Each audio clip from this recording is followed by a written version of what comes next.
Once you start your healing journey and once you start to heal yourself, you will not be who you once were. Welcome or welcome back. It's your favorite mental health specialist, Ty Guidance, and that is what we're going to be talking about in today's video. Now, with that being said, because there's no right or wrong way to heal yourself, always and only take what resonates as well as leave the rest. So if it doesn't apply, then that means it's not in line, which means it's not for you, so don't force it. As well as grab your pens, grab your paper, and be prepared to take notes. For the month of May, we have been going over and discussing how nothing in life is going to last forever, which means you are going to change and life is going to continue to go on.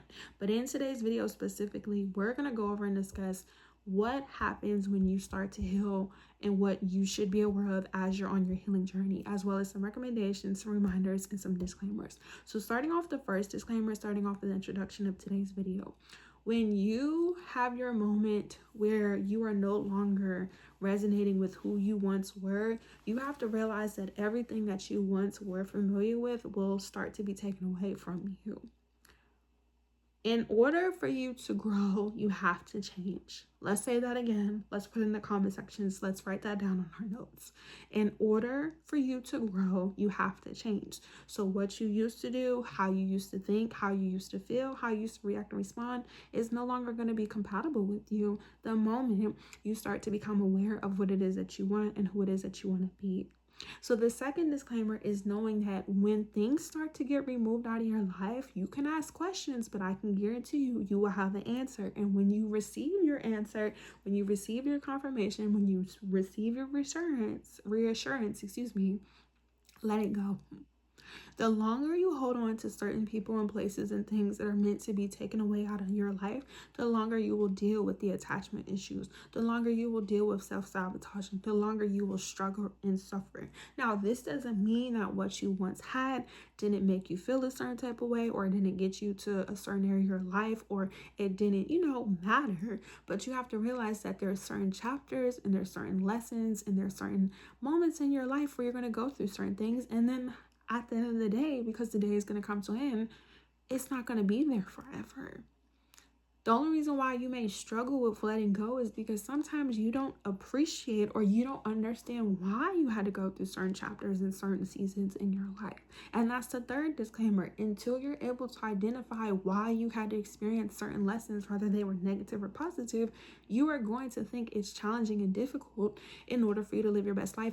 And you'll be afraid. And if you're afraid to become the person who you said you want to be, you won't move. You will only worry about what you lost and what you once had. And I know because I'm speaking from experience. I've lost certain things in my life. One of the most valuable things that I've lost in my life was a parent. Yes, this doesn't mean that I was not sad and boohoo crying, because I definitely was, because I obviously love my dad, my parent, but he died. And there were a lot of valuable lessons that I was able to learn from his death. And most importantly, knowing that you have to learn how to appreciate things for when you have them, because they're not always going to be there, So it's really important that when you're allowing yourself to heal and you're on your healing journey, which is going to be the fourth disclaimer, that you take your time. Healing is not a one size fit all. Some people here, if you're really like quote unquote intuitive, you're going to be going through stuff your entire life. But for the average person who may not understand what I'm saying, you're constantly going to go through things in life. You're constantly going to have to learn how to adapt and change and evolve, because you don't live forever. You're not going to live, I know you may feel like what you're going through right now is just a lot, but it's the moment. And sometimes, if not a lot of times, it's only because you haven't realized your why. You have to be able to know that it may take you 3 months. It may take you 4 years. It may take you 5 weeks. It may take you 24 hours if you're really like that. You have to be okay with knowing that if you went through certain situations, traumatic, good or bad, that in order for you to move forward, you have to process them. You have to experience them. You have to accept them. And how you go about doing that is articulating yourself, seeing a psychiatrist, seeing a therapist, following me, your favorite mental health specialist, on this account, booking a service in session with me, your favorite mental health specialist, on this account. If not, you're taking notes for free on YouTube, Instagram, TikTok, and Twitter. And yes, I'm having to promote because, okay, at the end of the day is going to end, and I'm here to live my best life, and I know you want to live your best life. That's why you follow this account, okay? You have to realize that we go through things. You don't have to be embarrassed. You don't have to be ashamed. You do have to process. You do have to talk about it. And you do have to be okay with allowing yourself to accept what it once was. Because if you don't, you're going to struggle. And when you struggle in life, you don't move forward. Everything is negative. Everything is victim mentality. And this doesn't invalidate what you had to go through, because everyone goes through things. But I'm telling you from experience, the more I was able to realize why I went through certain things in my life, how I could hold myself accountable, the more I was able to let it go. Because in order for you to experience the life that you want, you have to make room for the things that no longer serve you. And that's the fifth disclaimer before we get into the recommendations. You have to let go of what no longer serves you, because the longer you hold on to people and places and things that are not for you, the longer you're going to feel like nothing is working out for you. And once again, it's only hard because in these moments, you're realizing you have attachment issues. In these moments, you realize you went through a significant amount of trauma, and trauma psychologically and subconsciously changes you as a person. And if you're not somebody who is equipped or educated, it will break you. It will break you. It's not to say that, being touched on or growing up in poverty or being mentally abused or being stalked or having people try to sabotage you or people take advantage of you, or growing up and witnessing certain things was your fault or always in your control. But it's like, you have to do something about it, because I can guarantee you the people and the places and things, whether it was intentional, subconsciously or consciously or not, are going to continue to live their life. And if you don't want to continue to be like the people who hurt you, you have to do something about it. So the first recommendation when it comes to you understanding, what's going to happen to you as you're healing is just knowing that you are going to go through an identity crisis. You may feel insane. You have to realize what you were once familiar with is no longer resonating with you. And you guys, I have my notes in front of me so I don't lose focus on what it is that I'm talking about.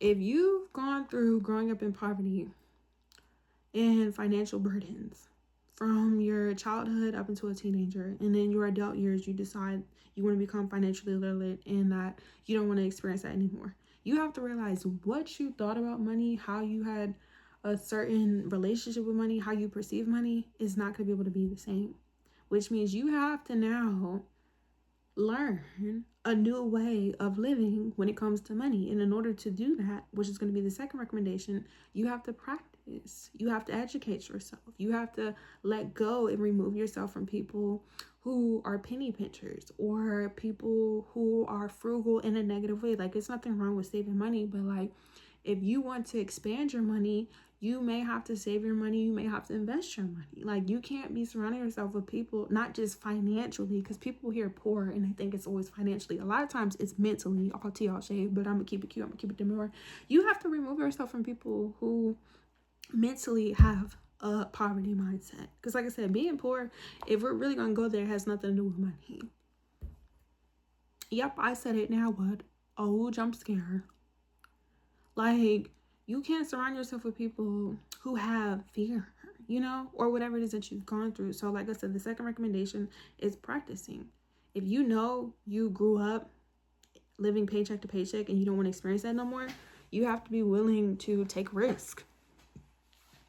Rather that's hiring a financial advisor, investing into an accountant, whether that's taking financial literacy, whether that's investing, whether that's reaching out and networking to people, whether that's physically going to environments where they teach you about finances and stock and investments and et cetera, like whether that's you taking time to study on YouTube, because that's what you're on right now. Like, don't say you don't have the resources and tools. You're on YouTube, which is a big resource. Shout out to you, YouTube, okay?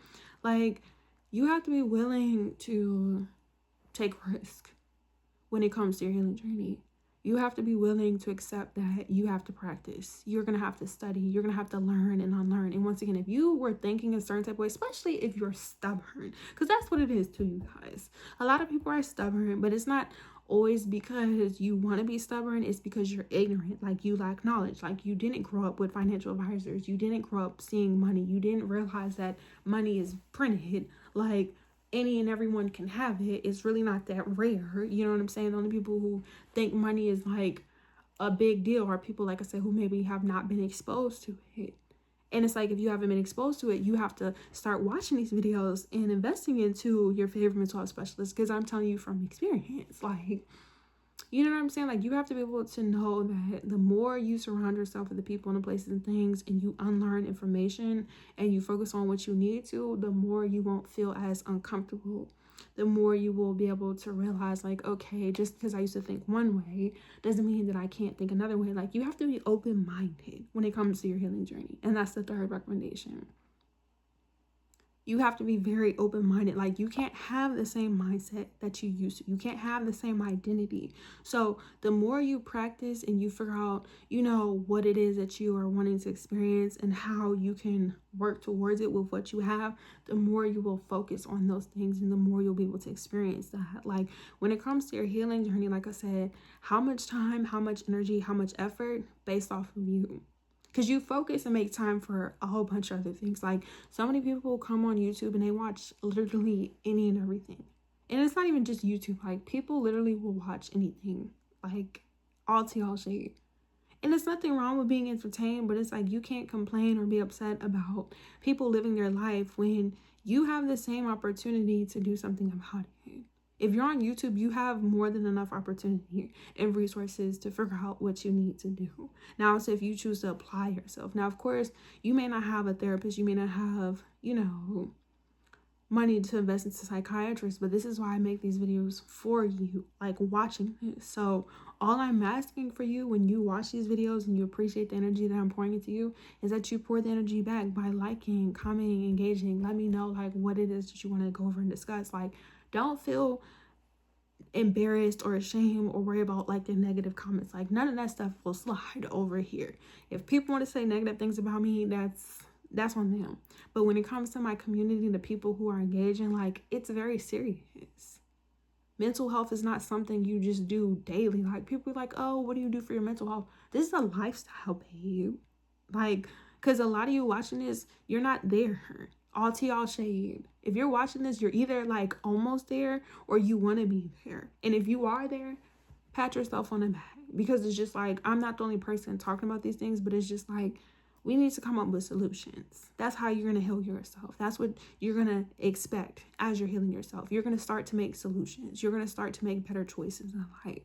You're going to be able to accept your past for what it is. And that's the fourth recommendation. Making peace with who you once were. Making peace with the decisions that you made with what you had. If you didn't know any better, you would have done better. Now you know. You have survived. It's not the end of the world. It's only the end of the world when it's the end of the world. And then when it's the end of the world, you're not going to have nothing to worry about. Being accountable is not an attack. You're being triggered and challenged because people are reflections. If you see people do the things you want to do, if you feel some type of way about me, it's because I'm telling you. Like I said, now, if you choose to be hard-headed, you choose to be egotistical, you can't be wrong, that's on you. You're going to learn the hard way on your own. Like, I'm not here to convince anybody to believe in what I believe in or to know what I know. I know what I know, and that's why I'm able to make these videos in my blanket, okay?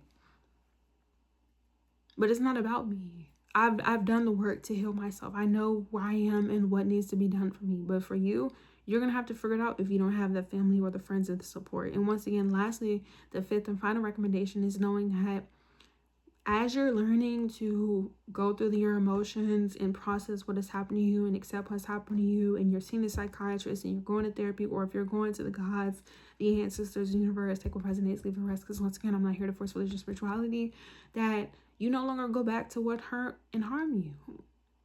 You can't continue to make excuses for certain people, places, and things. Now, of course, when you're in, you guys heard that? When you're in certain situations, yes, you may have to do what you need to do in that moment. But I can guarantee you, you're not going to stay there forever. So it's like, yes, you may feel uncomfortable. Yes, you may still have to work with certain people. And yeah, you may have to go to school. And yeah, you may be in a relationship. Yeah, you may be related to certain people, places, and things. But you need to start working on the exit plan. Work on your exit plan. Do what you need to do. So therefore, you don't have to continue the same lessons, or you don't have to continue the same cycles. Yes, it's going to require a lot of energy. Yes, you're going to feel angry sometimes. Yes, you're going to feel mad. That is you accepting what was and releasing. Your heart posture, your mindset is not going to change until you release all the baggage, all the weight, all the trauma, all the pain, all the suffering. It will continue. So with that being said, let me know what it is that you guys want to go over and discuss. Follow me on all my social media platforms. All the information is down in the description box below. When you guys are following me on Instagram and on TikTok, if you guys want me to go live, let me know by dropping the word live. If not, book your service in your session. And if you're having technical difficulties with the service in the session, drop the word website in the comment section. But let me know what you guys want to go over and discuss. Like, it's 2026. It's May. It's been 5 months already. Almost 2 weeks at this point. Like, when you may be watching this, life is going to continue to go on. So you're not alone. I love you. Until next time, thanks for watching. Peace.